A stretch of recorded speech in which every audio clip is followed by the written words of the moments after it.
Mana takririah? Nabi tidak lakukan, Nabi tidak ucapkan.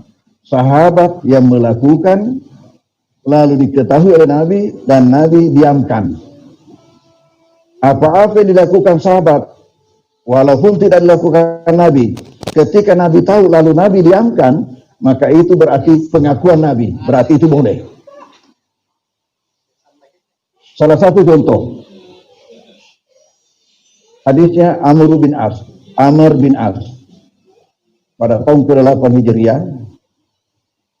disuruh oleh Nabi memimpin pasukan ke Ghazwatus Salasil, suatu perang. Kebetulan musim dingin. Di tengah malam berkemah di padang pasir, udara sangat sejuk, sangat dingin. Tiba-tiba ini Amr bin As, pimpinan pasukan, junub dia. Agak ngarik kan kurang ada najib bukan. Lalu dia mau mandi, takut. Kalau saya mandi ini mati saya karena dinginnya. Mati saya karena dingin. Lalu tayamum dia. Salat subuh, dia memimpin salat subuh. Karena dia komandan. Memimpin pasukan salat subuh dengan tayamum. Sementara pasukannya dengan wudu. Ini juga jadi pertanyaan buat dirinya. Apakah ini bukan pelanggaran yang saya lakukan? Menjadi imam pada orang yang berwudu, sementara saya sendiri hanya tayamum. Pulang ke Madinah, dilapor sama Nabi.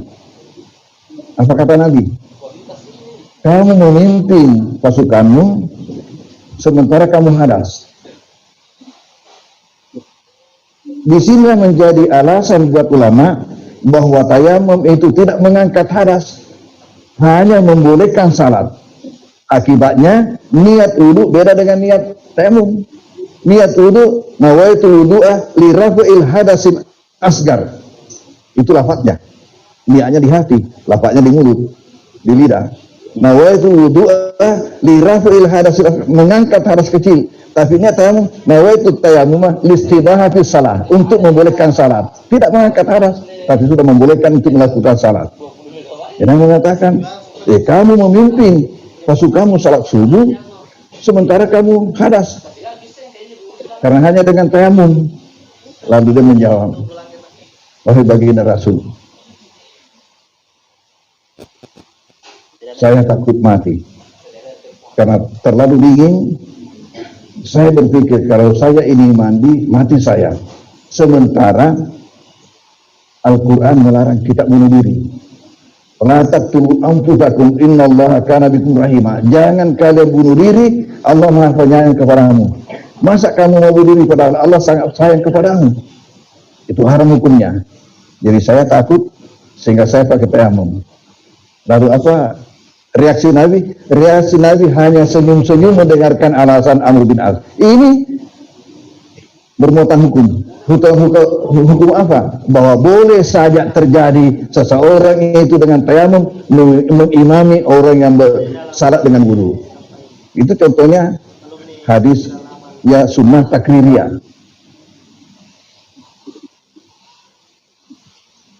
Saya katakan kita bisa melihat dari dua aspek. Satu tadi itu dari dalil yang mereka pakai sendiri, menolak ini maulid karena tidak dilakukan Nabi. Padahal dalilnya tidak mengatakan seperti itu. Dalilnya hanya mengatakan yang tidak bersumber dari ajaran agama. Kemudian bagaimana kalau dalil yang kita pergunakan? Dalil yang kita pergunakan ialah satu, kita semua tahu bahwa dasar agama kita Alkitab dan As-Sunnah. Oke. Lalu maulid itu apa? Peringatan maulid itu apa? Peringatan maulid itu dan peringatan hari besar Islam lainnya itu adalah suatu model tabligh akbar yang diinisiatifi oleh ulama-ulama kita. Kata Syekh Saltut, itu pada abad-abad pertama kita belum melihat pentingnya untuk mengadakan itu karena masih dekat orang dengan Rasulullah. Tetapi dalam perkembangan zaman semakin jauh umat daripada Rasulullah. Maka ketika itu ulama mengatakan perlu kita melihat timing yang baik untuk kita lakukan tabligh akbar. Kenapa? Karena perempuan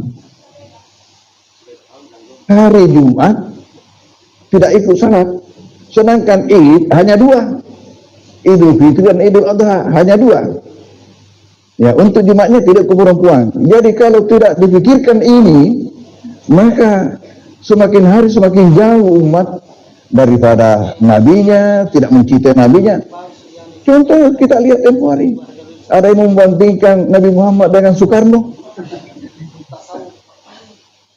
dengan bahasa yang kedengarannya itu halus, tapi sebenarnya itu sangat tajam, menusuk bahasa itu. Siapa yang berjasa ya dalam kemerdekaan Indonesia ini? Apakah Bung Karno lalu mengatakan atau Nabi Muhammad yang mulia, ditambah lagi yang mulia?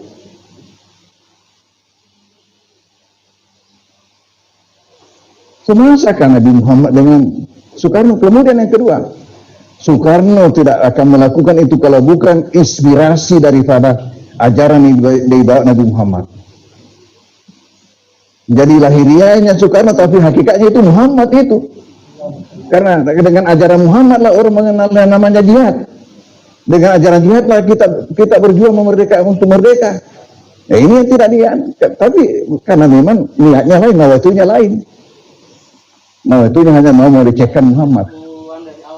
Ya, tapi kita oke lah. Saya katakan sejak Nabi masih hidup itu sudah dikasih begitu, tapi karena Nabi ini tidak memiliki namanya kejahatan sedikit pun dalam hatinya, sehingga tidak ada yang dibalas. Tetap jalan saja sebagaimana adanya.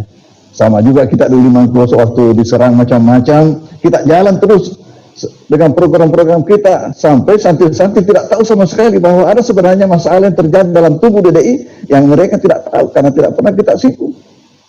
Sampai masalah itu selesai sendiri. Anak-anak semua. Maulid, Isra Mi'raj, nuzul Quran dan semacamnya itu adalah suatu bentuk tabligh akbar yang digagas oleh ulama-ulama kita untuk menghadirkan masa sebanyak mungkin. Buktinya sebagai tabligh akbar, kapan seseorang, kapan suatu kampung umpamanya atau suatu organisasi mau melaksanakan macam itu, yang paling penting dibicarakan ialah siapa yang kita undang untuk pembawa hikmah. Tidak asal-asalan, siapa saja, tapi harus menjadi keputusan siapa yang akan kita untuk pembawa hikmah. Kenapa? Karena ini tabligh akbar. Umumnya itu orang dari luar ini undang, bukan lagi hatib-hatib setempat.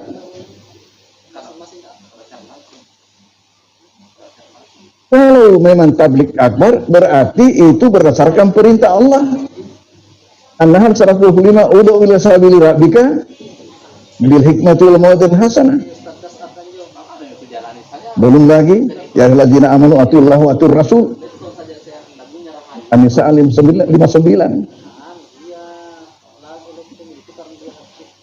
Tabligh akbar. Ada pun hal-hal macam ini adalah bumbu-bumbunya, bumbu-bumbu yang mungkin berbeda antara satu daerah dengan daerah yang lain. Yang macam ini kita warisi dari orang tua kita. Dan ini. Saya dapati dari Sumatera ke Kalimantan sampai ke Papua dapati begini. Asal yang menggagas acara itu orang Bugis Makassar. Pasti ada ini hadir.